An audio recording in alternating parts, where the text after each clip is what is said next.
अस्सलामु अलैकुम नाजरीन। उम्मीद है कि आप सब खैरियत से होंगे। आज हम आए हैं अहमदनगर ज़िले में भिंगार नाम के गांव में, जहां पर मुग़ल बादशाह औरंगज़ेब आलमगीर रहमतुल्लाह अलैह की बनाई हुई एक मस्जिद है और वहां पर खानका भी है, और वहीं पर उनके हाथों से लिखा हुआ कुरान शरीफ भी मौजूद है, और उनकी ज़िंदगी के आखिरी दिन भी यहीं पर गुज़रे हैं और यहीं पर उनका इंतकाल भी हुआ है।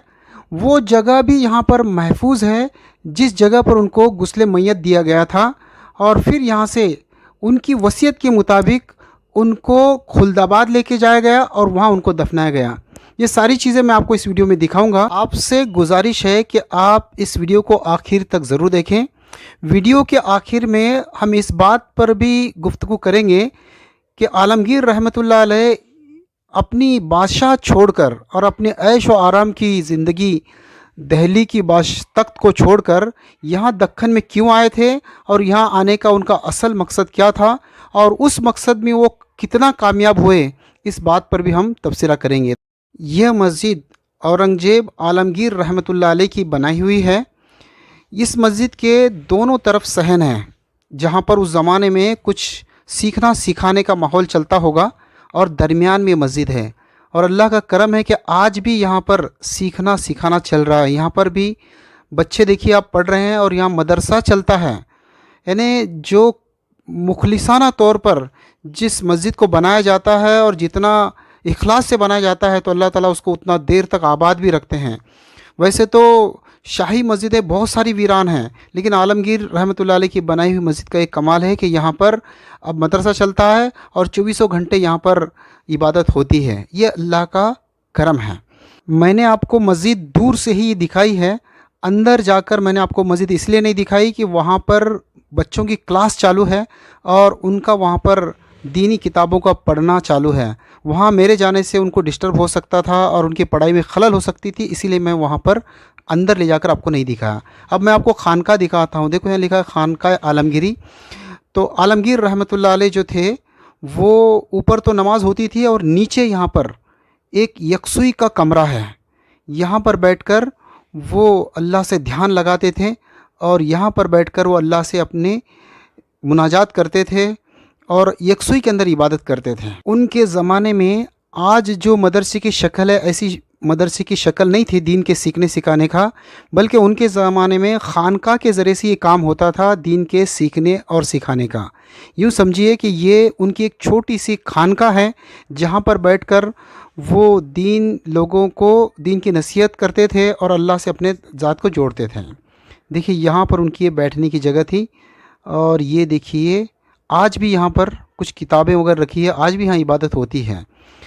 ये तो बात तयशुदा है कि जो काम इखलास से किया जाता है वो बहुत दिनों तक चलता है, और जो दिखलावे नाम नमूद और शोहरत के लिए किया जाता है वो ज़्यादा दिन नहीं चलता है। तो आज भी ये खानका इस्तेमाल हो रही है, मस्जिद इस्तेमाल हो रही है। यहाँ पर आज भी आलमगीर रहमतुल्लाह अलैह का जो मकसद था ये बनाने का, वो आज भी चालू है, और इंशाअल्लाह अल्लाह ने चाहा तो क़यामत तक चलता रहेगा। अब हम इस खानका से बाहर जाएंगे, और यहाँ जाकर आप ये देखिए, इसको कहते हैं बारादरी। छोटा सा है ये, यानी इसको बारादरी इसलिए कहते होंगे कि इसको दरवाज़े टाइप जो है ना, जैसे 12 दरवाज़े थे, इस तरफ 4-5 होंगे, इसीलिए इसको बारादरी कहा जाता है। इसमें औरंगज़ेब रहमतुल्लाह अलैह अपने हुकूमत का निज़ाम यहाँ से चलाते थे। औरंगज़ेब रहमतुल्लाह अलैह की ज़िंदगी आपने देखी कितनी सीधी सादी है, कि वो इतने से दरबार के अंदर से ही अपने पूरे निज़ाम को चलाते थे। ये आज की इमारत थी जो अभी आपने देखी, और ये दफ्तर है, लेकिन उस ज़माने में इसका भी कुछ इस्तेमाल होगा, लेकिन पता नहीं चला कि इसका उस ज़माने में क्या इस्तेमाल होता होगा। खैर, ये आज तो मदरसे का दफ्तर है जो यहाँ मदरसा चल रहा है। इसी के अंदर उनके हाथ से लिखा हुआ कुरान शरीफ भी है, जिसको मैं अभी आपको दिखाता हूँ, और आप देखकर हैरान हो जाएंगे कि इतना बड़ा बादशाह और वो कुरान शरीफ हाथ से लिखा हुआ है। जबकि इसका मतलब ये हुआ कि आलमगीर रहमतुल्लाह अलैह हाफिज़ भी थे। कई रिवायतों में बात आती है कि वो हाफिज़ थे। देखो उनकी मोहर लगी हुई है यहाँ पर उस ज़माने की, और उस ज़माने का ये पेपर, उस ज़माने की ये दवात जिससे उन्होंने लिखा है, तो कितने वो सुकून और इत्मीनान वाले इंसान होंगे जिन्होंने, उलमा फरमाते हैं कि ये ऐसे कुरान उन्हें 15 या 16 कुरान लिखे हैं अपनी ज़िंदगी में।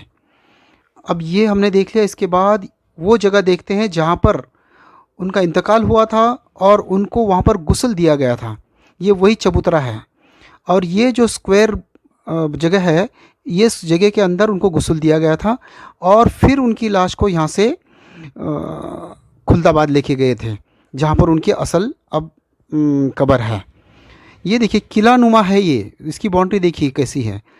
बड़ा किला तो नहीं है लेकिन किला नुमा है। अभी ये ज़मीन ज़रा ऊपर आने की वजह से, मिट्टी वगैरह सब डालने की वजह से ये छोटा नज़र आ रहा है। उस ज़माने में मैंने खुद इसको 30 साल पहले मदरसा देखा था तो अंदर का इंसान बाहर से नहीं नज़र आता था।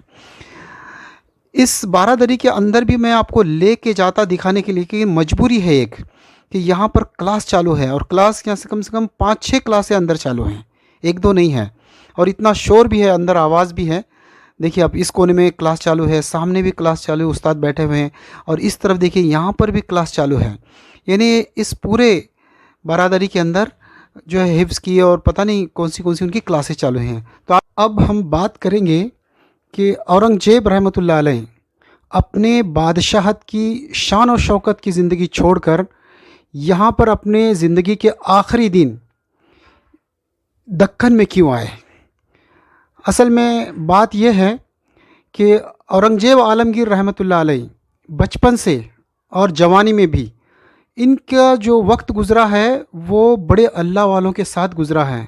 बुज़ुर्गान दीन के साथ इनका बैठना उठना मिलना जुलना था, जिसकी वजह से ये अच्छी तरह जानते थे कि मुसलमान की ज़िंदगी का मकसद क्या है दुनिया में आने का।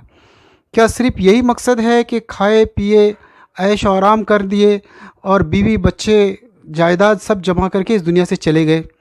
नहीं, मुसलमान की ज़िंदगी का मकसद क्या है ये कुरान और हदीस से इनको पता था। और सहाबा कराम रज़ी अल्लाह अन्हुम अजमईन की ज़िंदगी भी इनके सामने थी कि सहाबा कराम रज़ी अल्लाह अन्हुम अजमईन ने दुनिया में ज़िंदगी कैसे गुजारी है। लेकिन अफसोस कि आज मुसलमान भूल गया है। आज मुसलमान सिर्फ़ ज़िंदगी इसी को समझ रहा है कि बस दुनिया के अंदर घर दार बना लिए, बच्चों की शादियां कर दी, थोड़ी जायदाद जमा ली और थोड़ी सी लोगों के अंदर वाह वाह हो गई, बस इतना सब करके दुनिया से चले गए। इतना काफ़ी नहीं है। अगर कोई मुसलमान इस दुनिया से सच्चा ईमान वाला और मुसलमान बनकर दुनिया से जाना चाहता है तो उसके लिए ज़रूरी है कि कुरान और हदीस के बाद सहाबा कराम रज़ी अल्लाह अन्हुम अजमईन की ज़िंदगियाँ भी देखें कि औरंगज़ेब रहमतुल्लाह अलैह ने सहाबा की जो अमल था और उनकी जो ज़िंदगी थी उसको नमूना बनाया, उसके मुताबिक अपनी ज़िंदगी गुजारी है। ये हर मुसलमान का काम था और हर मुसलमान की ये ज़िम्मेदारी थी कि अपने अपने हैसियत के मुताबिक जितना हम कर सकते हैं दिन के लिए उतना हम करें। अब इसमें कामयाब होना ये ज़रूरी नहीं है, हमारे बस में जितना था हमने उतना अमल कर दिया, बाकी जो मुकद्दर है वो तो अल्लाह के हाथ में है। तो नाकाम हो गए, अगर अधूरा छूट गया तब भी हमने जो किया था हमारा सवाब तो हमको मिल ही जाएगा। तो उम्मीद करता हूँ कि इस वीडियो से औरंगज़ेब रहमतुल्लाह अलैह की ज़िंदगी की बहुत सारी बातें आपके सामने आई होगी। अगर ये वीडियो आपको अच्छी लगी है तो इस वीडियो को ज़रूर लाइक करें और चैनल को सब्सक्राइब भी करें। चलो तो मिलते हैं ऐसी किसी और वीडियो के साथ। अल्लाह हाफ़िज़।